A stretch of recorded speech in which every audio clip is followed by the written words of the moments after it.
E será que essa chuva continua? Como é que vão ser os próximos dias? A gente tem uma convidada agora para falarmos mais sobre isso. Está ao vivo com a gente a meteorologista da Climatempo, a Priscila Luz. Em primeiro lugar, Priscila, boa tarde para você. Obrigado pela gentileza, por atender aqui ao nosso convite. Seja bem-vinda. Boa tarde, Vitor. Boa tarde a todos. Essa chuva continua, Priscila? Até quando?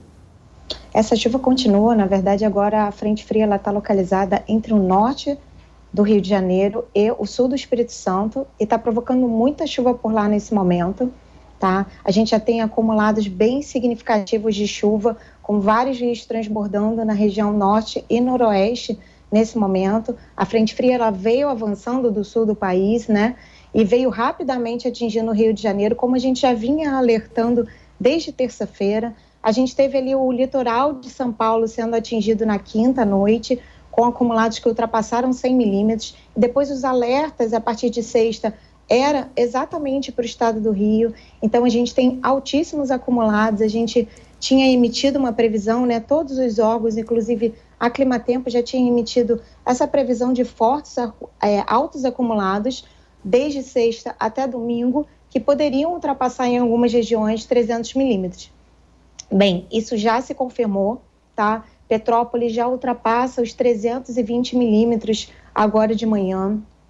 A gente tem regiões do norte fluminense como Campos, com mais de 240 milímetros, Teresópolis, com mais de 230 milímetros somente nas últimas 24 horas. Nova Friburgo também e Magé também tem altos acumulados em torno de 200 milímetros.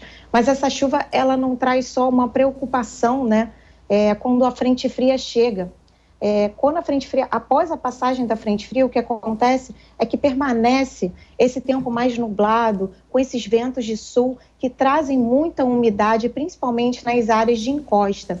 E isso faz com que, já que o solo já está muito encharcado, os volumes de chuva vão aumentando, não mais aquela chuva de característica de temporal, aquele pancadão com raios, como a gente viu ontem, mas agora é uma chuva persistente, uma chuva contínua, de caráter moderado. É uma chuva que pode aumentar um pouquinho de intensidade e parar na sequência, tá? Mas isso faz com que os volumes de chuva vão aumentando. Então, o risco continua bem alto para escorregamentos de encosta, principalmente aí emitido pelo CEMADEM Nacional nas regiões de Petrópolis e Teresópolis.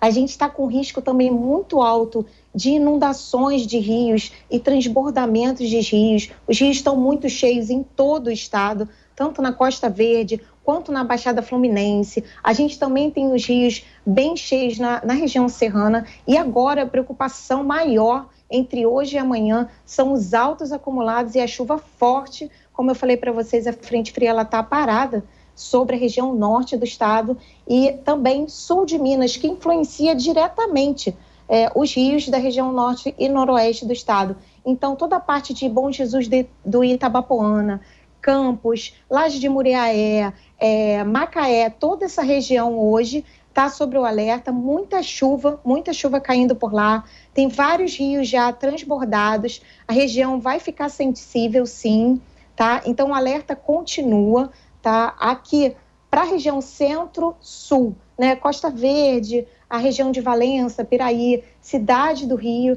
para hoje os acumulados são menores de chuva, mas a gente não descarta. Aí, como eu falei, o solo está muito encharcado.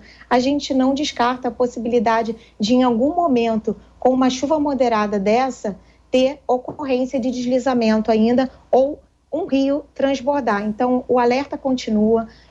A gente está muito, como meteorologista, a gente está muito orgulhoso, né, do trabalho dessa semana e do trabalho preventivo. É muito bom que a população escutou e acolheu essa previsão e esse alerta e conseguiu se proteger. Agora, Priscila, o que é que explica isso? Por que tanta chuva? O que a gente sabe como leigo, né, é que essa semana teve a virada de estação, terminou o verão, começou o outono e que o outono é o período seco do ano, né? A gente entra no período mais seco do ano, já começa aquele período de estiagem e menos chuva do que no verão. O que é que explica então essa chuvarada agora já no começo do outono? É normal, ainda é um período de transição ou foi um fenômeno atípico? Foi um fenômeno que a gente vinha aí há dias numa onda de calor. Eu acho que todo mundo lembra aí, pessoal da região sudeste, também do sul do país, lembra que a gente estava com dias com temperaturas muito acima da média. Algumas regiões do país aí estavam com temperaturas acima de 5 graus, outras acima de 3 graus, o que estava deixando a atmosfera bem quente. E aí, com a entrada de uma frente fria, uma massa de ar fria e o choque entre as massas de ar quente que estava sobre o país e a massa de ar frio, essas chuvas se intensificaram. Somado a isso, essa frente fria ela subiu muito rapidamente pelo litoral do Brasil e com isso a gente conseguiu antecipar desde terça-feira os alertas, informando que a gente tinha sim previsão de altos acumulados de chuva. E a gente está vendo aí toda essa confirmação. O mês de outono, a estação de outono, a gente espera que as chuvas elas fiquem menos frequentes em relação a essas chuvas de verão. Mas isso não significa que não passem frentes frias e que tragam chuvas, né? A gente ainda está na estação de transição, então agora para o final de março, início de abril, o que a gente tem é um pouquinho mais das características de verão, e isso vai diminuindo ao longo da estação do outono até a gente entrar efetivamente na estação inverno, que é a estação seca de chuvas aqui para a região sudeste e para a região sul do Brasil. Muito bem, então as informações da Priscila Luz, melhor dizendo, ela que é meteorologista da Climatempo. Obrigado, viu, Priscila, pela presença aqui com a gente. Na medida do possível, que seja um bom final de semana e a gente fica na torcida para que essa chuva não cause mais nada. Obrigado, Priscila.